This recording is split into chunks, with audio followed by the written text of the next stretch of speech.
Hi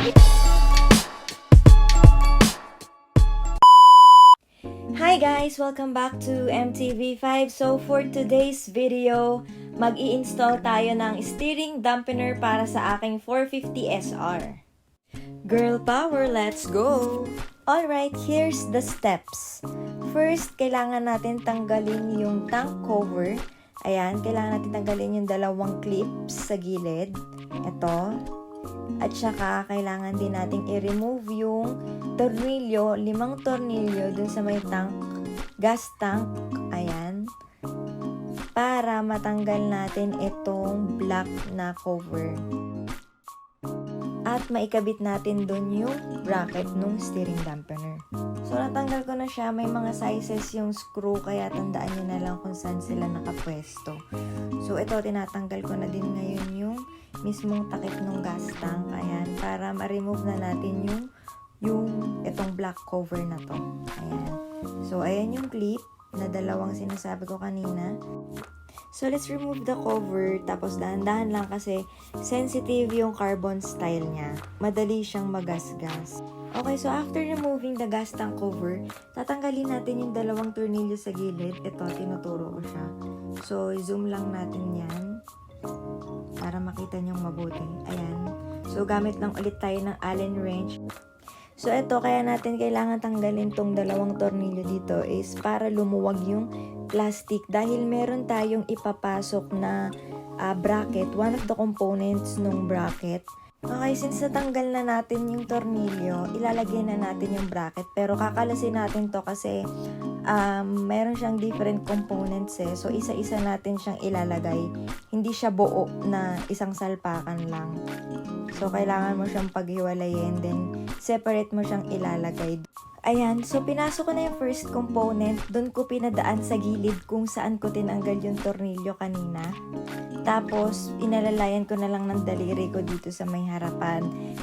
Hindi ako nahirapan kasi maliit lang yung daliri ko. Di ko lang alam pa paano style pagka medyo malaki yung daliri pag lalaki, diba? Ayan, so eto na siya. Nasa loob na yun. Inaalalayan ko kasi ito tornilyo ko. Tapos, ayun yung second component. So, kunin ko yung tornilyo, tas lalagay lang natin doon para kumapit siya. Ayan, so naka-mount na siya. Guys, please make sure lang na mahigpit yung pagkakakabit nyo kasi dyan nagbe-base yung stabilization ng steering dampener. So, ayan guys, ganyan itsura niya pag nakakabit na. So, ayan, mini-make sure ko lang na masikip na talaga yung pagkakakabit ko. So, let's proceed sa pagkabit ng other component ng bracket. So, ayan na. Guys, susundin nyo lang naman kung paano nyo kinalas kanina nung bago nyo siya ikabit. So, ganun lang din naman yung dapat na maging itsura niya pag nakabit nyo siya. So, ito yung last component ng bracket. Sinisikipan ko lang kasi kailangan nga masikip talaga siya. Kasi 'di ba ano namang sense nang naglagay tayo ng ganyan kung aalog-alog din naman pala yan. Na may fit na.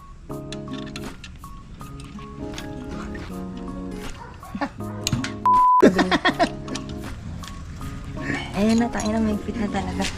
So guys, ito yung other part ng bracket na pang stabilize. So ikakabit natin siya dito sa part na tinuturo ko. Tatanggalin nyo yung original na tornilyo na nakalagay dyan. Then kailangan ito ikabit nyo with spacer. Ayan yung original. Stainless yan. So ilalagay mo siya with spacer. Yan, kung paano ko siya ginagawa, ganun lang din. So remove na natin yung tornilyo para ma-mount na natin yung bracket. Ayan, so syempre, pupwesto nyo muna siya ng maayos and make sure na nakasakto yung spacer doon sa butas. Diba? Para hindi siya umaalog at mahigpitan nyo siya ng mabuti. Ayan guys, masikip na and ayan na din yung itsura niya after natin makabit dun yung bracket sa may fork and sa may frame ng motor.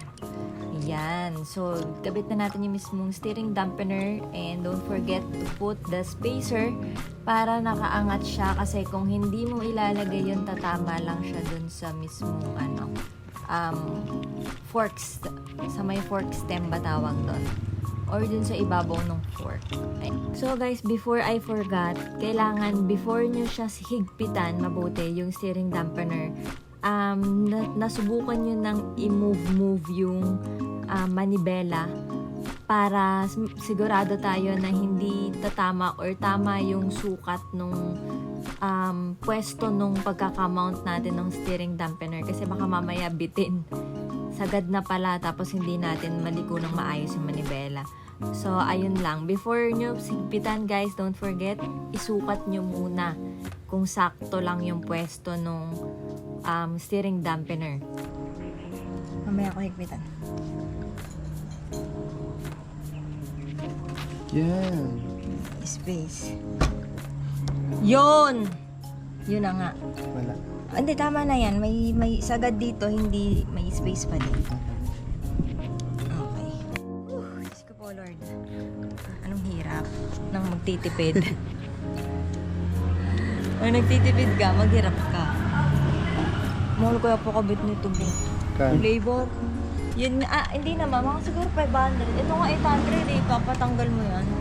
Ganun talaga ako flavor ng bibig. Sabi niya sa akin, kayang-kaya mo naman yan eh. Bumili ka na lang ng sarili mong gamit. Malaki pa daw matitipid ko.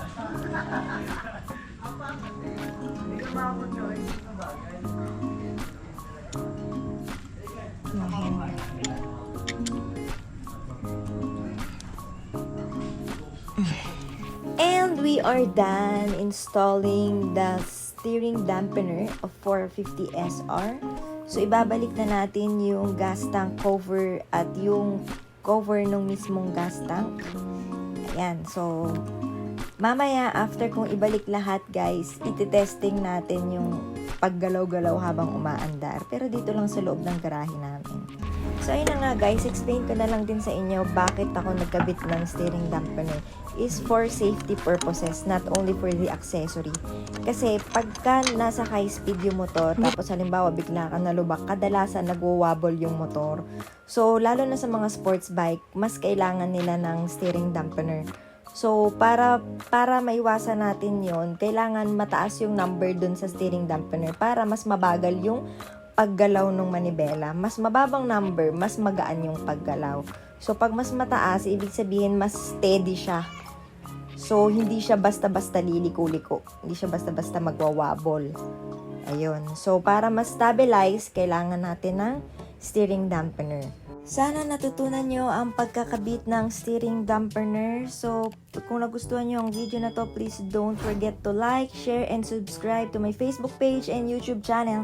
Babush!